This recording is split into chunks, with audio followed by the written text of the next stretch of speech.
Assalamualaikum warahmatullahi wabarakatuh. Selamat malam. Yang terhormat Ibu Putri Kurniawan Handayani, selaku dosen mata kuliah Sistem dan Teknologi Informasi. Pada kesempatan hari ini, kami dari kelompok 4 akan mempresentasikan materi yang berjudul Mobile Application. Sebelumnya, perkenalkan dulu kami dari kelompok 4.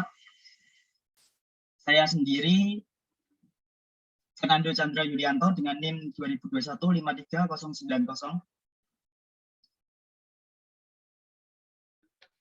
Oke, saya Zidane Maulana Hilmi, NIM 2021-53172. Saya Sri Intan Syukrahayu, NIM 2021-53137. Dan saya David Tirtanto, NIM 2021-53166. Oke, dari sekian kelompok ini ada yang berhalangan hadir, yaitu Mas Dwi Ali Ansori dan Muhammad Lutfi. Presentasi kali ini saya akan mulai langsung. Yang pertama yaitu pengertian mobile application. Mobile application atau sering juga disingkat dengan istilah mobile apps adalah aplikasi dari sebuah perangkat lunak yang dalam pengoperasiannya dapat berjalan di perangkat mobile, smartphone, tablet, iPod, dan lain-lain, dan memiliki sistem operasi yang mendukung perangkat lunak secara standalone. Platform pendistribusian aplikasi mobile yang tersedia biasanya dikelola oleh owner dari mobile operating system seperti Apple Apps, Google Play, Windows Phone, dan BlackBerry App.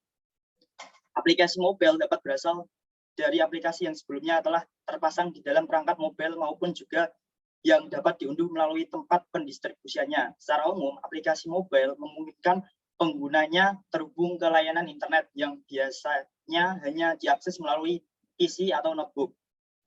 Dengan demikian, aplikasi mobile dapat membantu pengguna untuk lebih mudah mengakses layanan internet menggunakan perangkat mobile mereka.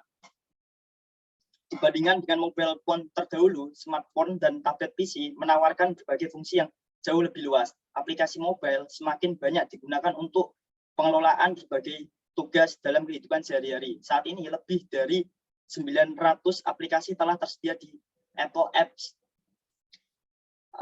dan kira-kira 700.000 lebih aplikasi telah disediakan juga di Google Play Store. Melalui aplikasi mobile, pengguna juga dapat mengakses jumlah informasi penting menggunakan smartphone yang terkoneksi dengan layanan internet. Keunggulan utama dari aplikasi mobile yaitu memberikan kemudahan pengguna dalam mendapatkan informasi secara portable tanpa menggunakan PC atau notebook, dan mendapatkan informasi dan pemanfaatannya dalam memperoleh informasi secara up-to-date terpenuhi tanpa terhalang waktu dan tempat keberadaan pengguna perangkat mobile serta areanya yang dapat terjangkau jaringan komunikasi internet.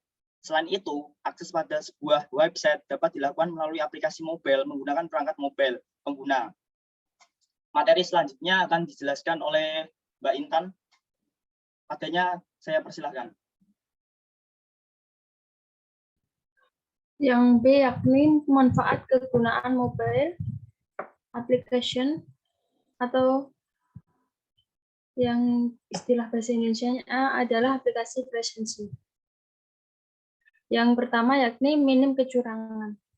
Ini telah tersedia aplikasi absensi menggunakan teknologi Global Position System atau yang disingkat dengan GPS dan biometrik sehingga dapat memverifikasi kehadiran karyawan di suatu secara real time. Foto wajah yang telah tertangkap oleh kamera smartphone akan dicocokkan dengan data karyawan yang tersimpan di sistem. Sedangkan informasi posisi karyawan akan muncul sesuai dengan titik keberadaan yang terlacak oleh GPS. Dengan sistem absensi online, karyawan ataupun siapapun tidak mungkin melakukan manipulasi atau mengubah data absensi karena data digital tersebut dienkripsi dan tersimpan aman di server penyedia aplikasi. Yang kedua, yakni membuat karyawan lebih produktif. Dengan aplikasi e-absensi karyawan Dengan aplikasi e-absensi, karyawan yang bekerja mobil bisa menghemat banyak waktu tanpa perlu dating ke kantor hanya untuk absensi lalu kembali lagi ke tempat mereka bertugas. Sehingga daripada membuang waktu di jalan, karyawan bisa lebih produktif dengan fokus di tempat mereka bekerja dan mencetakkan kehadiran lewat aplikasi.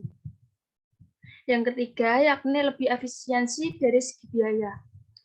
Absensi online tidak membutuhkan perangkat fisik, mesin absensi, dan pemasangan sistem seperti fingerprint dengan hal instansi dan biaya perawatan.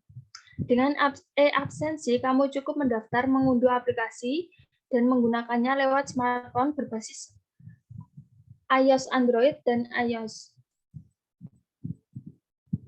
Yang keempat, yakni memudahkan analisa data kehadiran. Aplikasi absensi memberikan informasi kehadiran karyawan real-time saat sambil meeting di kantor. Kamu bisa mengetahui saat itu juga karyawan yang tidak masuk hari ini. Bahkan saat kamu bertugas di luar kantor, kamu bisa memantau siapa dan berapa orang yang pagi ini dating terlambat. Dengan sistem absensi online, kamu tidak butuh lagi rekap absensi periodik saat membutuhkan data kehadiran karyawan.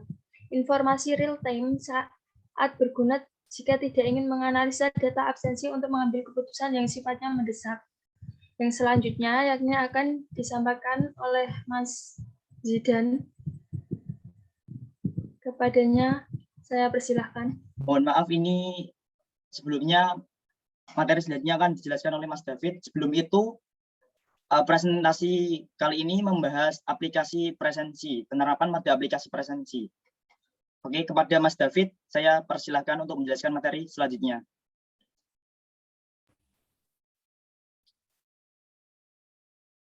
C. Metode yang digunakan. 1. Metode pengamatan masalah. Dengan mengamati permasalahan yang terjadi di lapangan. 2. Metode observasi. Melakukan observasi pada aplikasi lain yang sudah ada untuk menjadikannya sebagai contoh pembuatan dalam aplikasinya nanti. 3. Metode studi perpustakaan. Mengumpulkan dan mempelajari yang berkaitan dengan perancangan aplikasi ini. 4. Metode perancangan. Analisis kebutuhan. Proses pengumpulan kebutuhan dilakukan secara intensif untuk mengspesifikasikan kebutuhan perangkat lunak agar dapat dipahami perangkat lunak seperti apa yang dibutuhkan oleh user. 2. Desain. Desain perangkat lunak adalah proses multilangkah yang fokus pada desain pembuatan program perangkat lunak termasuk struktur, data, arsitektur perangkat lunak, representasi antarmuka, dan proses pengodean. Tahap ini mentranslasi kebutuhan perangkat lunak dari tahap analisis kebutuhan ke tahap representasi desain agar dapat diimplementasikan menjadi program pada tahap selanjutnya. 3. Pengodean atau coding. Desain harus ditranslasikan ke dalam program perangkat lunak. Hasil dari tahap ini adalah program komputer sesuai dengan desain yang telah dibuat pada tahap desain. 4. Pengujian atau tes. Pengujian fokus pada perangkat lunak secara dari segi logik dan fungsional dan memastikan bahwa semua bagian sudah diuji.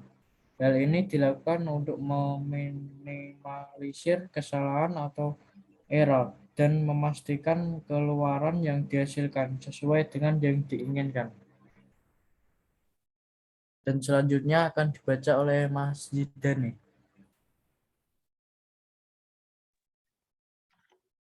Oke, sekarang tahapan penggunaan aplikasi presensi ya. Oke, yang pertama saat kita menggunakan aplikasi presensi yaitu harus diwajibkan login menggunakan username dan password yang sudah dibuat. Jadi datanya itu sudah dibuat dari adminnya ya. Jadi kita punya data itu dibuat dari admin. Nah, setelah admin membuat itu si user itu bisa login menggunakan akun itu. Yang kedua, Setelah login itu masuk ke halaman menu utama aplikasi Presensi.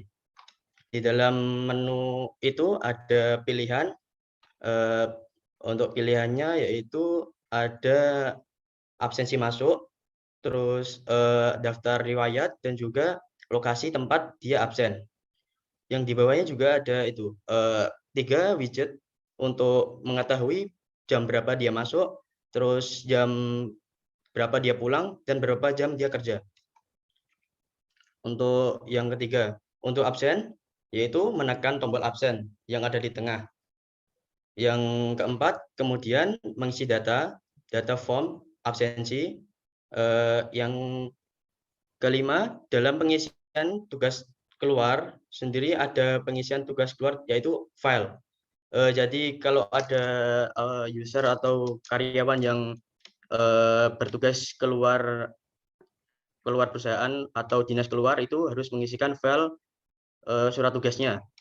Yang kemudian jika data sudah masuk, maka akan muncul notifikasi. Jadi kalau sudah absen, nanti akan muncul pop-up notifikasi di atas. Yang kemudian untuk melihat, setelah itu kemudian untuk melihat data yang sudah terkirim, buka menu yang ada di pojok kanan, yaitu daftar riwayat. Kemudian dari itu untuk cari tanggal yang kita sudah absen itu akan ditampilkan pada swipe up. Yang ke-9, untuk pengisian absen pulang akan berubah warna. Jadi saat kita mengisi absen masuk, warnanya itu akan cerah. Saat kita absen pulang itu berubah warna jadi gelap. Untuk mengetahui kita sudah absen masuk, untuk memudahkan user. Terus kemudian untuk yang ke-10, jika sudah absen pulang, maka akan muncul notifikasi lagi. Jadi datanya sudah ada semua terisi gitu. Mas Chandra, mohon untuk slide-nya. Nah, ini contoh dari absensi yang rancangan presensi ini. Ya, data yang di tengah itu ada tombol masuk yang lingkaran besar itu, yang di bawahnya ada 2 menu yaitu daftar riwayat dan juga lokasinya. Yang paling bawah ada 3 widget yaitu jam dia masuk, yang kedua jam pulang, yang ketiga itu jam kerjanya, berapa jam dia kerja. Untuk yang di tampilan kanan ini untuk jam berapa, atau untuk melihat riwayat dia kerja.